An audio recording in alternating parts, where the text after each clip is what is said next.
हिंदुस्तान का दिल देखो कहने वाले मध्य प्रदेश ने हिंदुस्तान की दिल की प्रतिक्रिया देना शुरू किया है। उत्तर प्रदेश हो या अन्य राज्यों की तरह ही वहां के मुख्यमंत्री ने ताबड़तोड़ फैसले करते हुए अपने निर्णय में हिंदुत्व की झलक दिखाना शुरू किया है। नए मुख्यमंत्री डॉक्टर मोहन यादव जी ने क्या मंशा जताई, उनके पहले कुछ फैसलों में ही ये दिख रहा है। मध्य प्रदेश के मुख्यमंत्री डॉक्टर मोहन यादव ने शपथ ग्रहण करने के बाद अवैध लाउड स्पीकर पर बैन लगा दिया है। जी हां, रात में 2 से 3 बजे तक जो अवैध लाउड स्पीकर जो मस्जिद के बाहर लगते थे, अब उन पर बैन लगा दिया है। आपको बता दें, डॉक्टर मोहन यादव ने मुख्यमंत्री पद की शपथ लेने के बाद मंदिर के सामने मटन चिकन की अवैध दुकानों को भी बंद करने के आदेश दे दिए हैं, जिसके बाद बाबा महाकाल की पवित्र नगरी में चिकन मटन की दुकानों को भी बंद करने की कार्रवाई शुरू हो गई है। अवैध लाउड स्पीकर के बैन होने के बाद हिंदुओं में एक खुशी की लहर आ गई है। मैं वागीश पांडे, कैमरामैन शक्ति के साथ सुदर्शन न्यूज, भोपाल। मध्य प्रदेश में मोहन राज की शुरुआत हो चुकी है। बुधवार को डॉक्टर मोहन यादव ने सीएम पद की शपथ ली। शपथ ग्रहण के बाद मोहन यादव की कैबिनेट ने 13 दिसंबर को 2 फैसले लिए।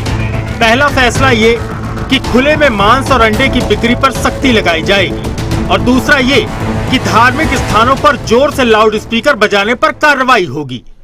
आज इस पहली कैबिनेट के बाद में मैं आप सबका स्वागत करता हूँ। विलंब से बात आई, इसकी मैं थोड़ी क्षमा चाहता हूँ। 2, 3, 4 बड़े, वैसे तो हमने काफी निर्णय आज किए हैं इस कैबिनेट की बैठक में, जिसके माध्यम से दूरदृष्टि से, दूरगामी दृष्टि से स्टेट के लिए वो बड़े सबके लिए हित में भी रहेंगे। कुछ उल्लास के और अच्छे भी निर्णय हुए हैं, जैसे फूड सेफ्टी नियम लागू होने के बाद खुले में मांस या अंडे की दुकान चलाना, ये भारत सरकार ने भी इसमें दिशा निर्देश जारी किए हुए हैं। इस चीज को कड़ाई से लागू करने के लिए हमने कैबिनेट में इसके संबंध में तैयारी करने के लिए कहा है और चूंकि इस दिशा में योग्य प्रकार से जन जागरण भी हो जाए और जिनको ये बिजनेस करना उनको उसके दायरे भी बता दिए जाए, कैसे करना है, क्या करना है, उनको भी इन सारी बातों के अवेयरनेस के साथ। लेकिन शासन के स्तर पर हमने निर्णय किया है कि ये चीजों को लेकर के जनता की सुरक्षा भी जरूरी है और जिनका व्यवसाय करना है या जिनको इसको खाद्य पदार्थ के उपयोग में लेना है तो वो उनकी जान भी जोखिम में नहीं डालें। सरकार के ताबड़तोड़ फैसलों से आम जनता तो खुश है ही, सरकार भी पूरी ऊर्जा के साथ अपने मिशन पर जुटी है। और भाई क्या हो गया, अगर कोई बात अगर उसको पूरी करना है तो अगर कहा है और आदेश किया है उसका इम्प्लीमेंट करने का, तो क्या बुराई है, होगा। अपन चाहते हैं कि भाई उनका पालन हो, जो नियम है, कानून है, उसका पालन होना चाहिए, तो होगा। कर रहे हैं कोशिश पूरी। यूपी की अपार सफलता के बाद मध्य प्रदेश में भी मोहन यादव का बुलडोजर अवैध निर्माणों, घोटालेबाजों, भ्रष्टाचारियों और दबंगों पर चल पड़ा है। भाजपा कार्यकर्ता का हाथ काटने वाले आरोपी फारूक राइन उर्फ मिन्नी के घर भी बुलडोजर पहुंचा और अपना काम किया। प्रशासन भी सरकार के फैसलों को जमीन पर उतारने के लिए पूरी तत्परता से जुटी है। पूरे मध्य प्रदेश में शासन की मंशा अनुरूप उज्जैन जिले में भी ध्वनि विस्तारक यंत्रों को लेके तहसील अनुभाग स्तर पे सभी जो धर्मगुरु हैं और जितने भी ग्राम रक्षा समिति, नगर रक्षा समिति के सदस्य हैं, उनके साथ बैठक ली गई थी। उस बैठक में जो शासन के निर्देश थे, खासकर कितनी जो मानक तय किए गए हैं, कितनी ध्वनि की जा सकती है, कौन से लाउड व्हीलर्स, कौन से बॉक्सेस इस्तेमाल किए जा सकते हैं, तो वो उनको बड़ा स्पष्ट तौर पर बताए गए हैं। और इस बैठक के बाद खासकर अब अनुमति की जो प्रक्रियाएं हैं वो शुरू होंगी और समय सीमा के अंदर जो अनुमति नहीं लेते हैं उसके बाद भी यदि उसका इस्तेमाल करते हैं तो उनके खिलाफ कड़ी कार्रवाई की जाएगी। मोहन यादव की कैबिनेट के दोनों फैसलों पर लोगों की प्रतिक्रियाएं आ रही हैं। उमा भारती ने भी राज्य सरकार की तारीफ करते हुए सोशल मीडिया पर कहा कि खुले में मांस और अंडे की बिक्री पर सख्ती और धार्मिक स्थानों पर जोर से बजते हुए लाउड स्पीकर पर रोक, दोनों समस्याएं सामान्य जनजीवन के लिए बहुत बड़ी परेशानी थी। उन पर नियंत्रित प्रतिबंध लगाकर नई सरकार ने अपनी मानवीय संवेदनशीलता का परिचय दिया है। मोहन यादव जनता के साथ किए वादों की गारंटी पर खरे उतरने के लिए जी जान से जुटे।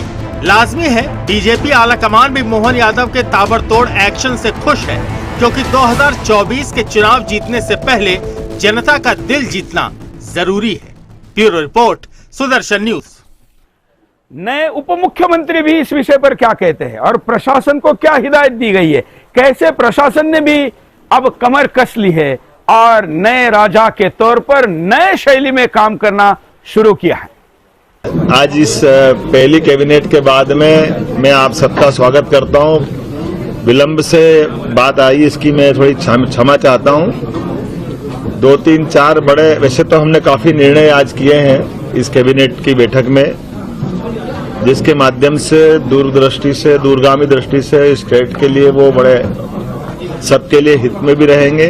कुछ उल्लास के और अच्छे भी निर्णय हुए हैं, जैसे फूड सेफ्टी नियम लागू होने के बाद खुले में मांस या अंडे की दुकान चलाना, ये भारत सरकार ने भी इसमें दिशा निर्देश जारी किए हुए हैं। इस चीज को कड़ाई से लागू करने के लिए हमने कैबिनेट में इसके संबंध में तैयारी करने के लिए कहा है, और चूंकि इस दिशा में योग्य प्रकार से जन जागरण भी हो जाए और जिनको ये बिजनेस करना उनको उसके दायरे भी बता दिए जाए, कैसे करना है, क्या करना है, उनको भी इन सारी बातों के अवेयरनेस के साथ। लेकिन शासन के स्तर पर हमने निर्णय किया है कि ये चीजों को लेकर के जनता की सुरक्षा भी जरूरी है, और जिनका व्यवसाय करना है या जिनको इसको खाद्य पदार्थ के उपयोग में लेना है, तो वो उनकी जान भी जोखिम में नहीं डाले।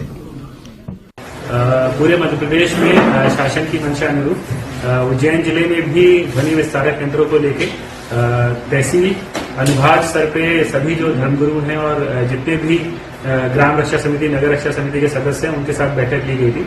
उस बैठक में जो शासन के निर्देश थे, खासकर कितनी जो मानक तय किए गए हैं, कितनी ध्वनि की जा सकती है, कौन से लाउड व्हीलर्स, कौन से बॉक्सेस इस्तेमाल किए जा सकते हैं, तो वो उनको बड़ा स्पष्ट तौर पर बताए गए हैं। और इस बैठक के बाद खासकर अब अनुमति की जो प्रक्रियाएं हैं वो शुरू होंगी, और समय सीमा के अंदर जो अनुमति नहीं लेते हैं उसके बाद भी यदि उसका इस्तेमाल करते हैं तो उनके खिलाफ बड़ी कार्रवाई की जाएगी। मध्य प्रदेश की जनता के लिए थोड़ा नया जरूर होगा, क्योंकि सौम्य स्वभाव के शिवराज चौहान जी आखिर में ऐसा करना जरूर शुरू किए थे, लेकिन वहां पर लंबे समय तक इस प्रकार के स्टाइल में प्रशासन नहीं चला है। तो जनता क्या कहती है, देख लेते हैं। देखिए, अभी तो मैं धन्यवाद करता हूँ, हमारे नए मुख्यमंत्री जी का स्वागत करते हैं। अगर उनके नियम के अनुसार धार्मिक स्थलों पे तो मनाही नहीं होना चाहिए, वो मंदिर हो, मस्जिद हो, गुरुद्वारा हो, चर्च हो। वाकई जो अवैध तौर से डीजे वगैरह या अलग साउंड जो अदर टाइम बजते हैं 2 बजे 3 बजे रात को, तो सही बात है, उसमें बच्चों को भी डिस्टर्ब होता है, सबको परेशानी होती है। धार्मिक स्थल की प्रॉब्लम मतलब परमिशन मिलना चाहिए, वो कोई भी मजहब का हो, कोई भी धर्म का हो। वाकई हम हमारे सीएम का स्वागत करते हैं, वेलकम है, जो वो कहेंगे उसका पालन होगा। ये बड़ा सराहनीय फैसला उनका, स्वागत लायक है, क्योंकि ध्वनि प्रदूषण बहुत ज़्यादा होता अपने यहाँ मध्य प्रदेश में।